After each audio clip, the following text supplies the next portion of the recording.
చొల్లంకి అమావాస్య తీర్థానికి పటిష్టమైన ఏర్పాట్లు చేయాలని ఎంపీపీ పెంకె శ్రీలక్ష్మి సత్యబాబు అధికారులకు సూచించారు.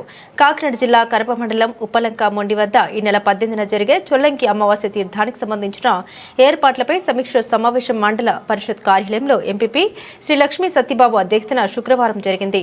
ఈ సందర్భంగా మాట్లాడుతూ ప్రతి ఏటా వలె తీర్థ స్నానాలకు వచ్చే భక్తులకు ఎటువంటి ఇబ్బందులు తలెత్తకుండా పకడ్బందీగా అన్ని శాఖల అధికారులు సిద్ధం కావాలన్నారు. దీనికి సంబంధించి MSN charities assistant commissioner Chaganti Suresh Naidu తీసుకున్న చర్యలతో పాటు ఏర్పాట్లపై సమావేశంలో చర్చించారు. తీర్థ స్నానాలకు వచ్చే భక్తులకు దేవాదాయ ధర్మాదాయ శాఖ, రెవెన్యూ, పంచాయతీరాజ్, వైద్య ఆరోగ్య శాఖ, పోలీసు అధికారులు తీసుకోవాల్సిన అంశాలపై చర్చించారు. పారిశుద్ధ్యం, తాగునీటి సౌకర్యం కొరకు ప్రత్యేక ఏర్పాట్లు చేయాలని ఎంపీడీఓ శ్రీనివాస్ కార్యదర్శిని ఆదేశించారు. అలాగే శాంతి భద్రతలు, ట్రాఫిక్ విషయంలో కూడా తగు జాగ్రత్తలు తీసుకోవాలన్నారు. ఈ సమావేశంలో deputy MPDO Saladi Venkata Srinivas, MGO Karri Srinivasarao, ఇతర సిబ్బంది పాల్గొన్నారు. తగు సూచనలు ఇచ్చి మొత్తం అన్ని కూడా చేసుకోవడానికి పకడ్బందీగా ఏర్పాటు చేసుకుని ఎటువంటి అడ్వర్స్ రిమార్క్స్ కూడా రాకుండా చూసుకోవాలని అందరినీ కూడా కోరుతున్నాను. Thank you.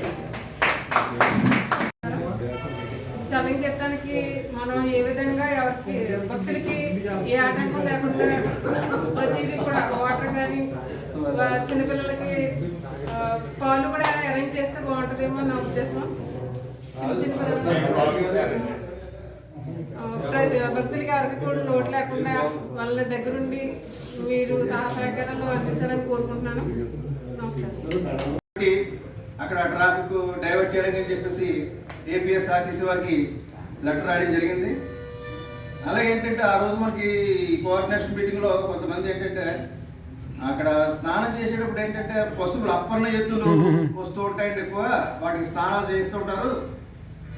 వాటిని ఏంటంటే ఆ రోజు 12 దాటిన తర్వాత, ఉదయం 12 గంటలు దాటిన తర్వాత వారిని అక్కడ స్నానాలు చేయడానికి చెప్పేసి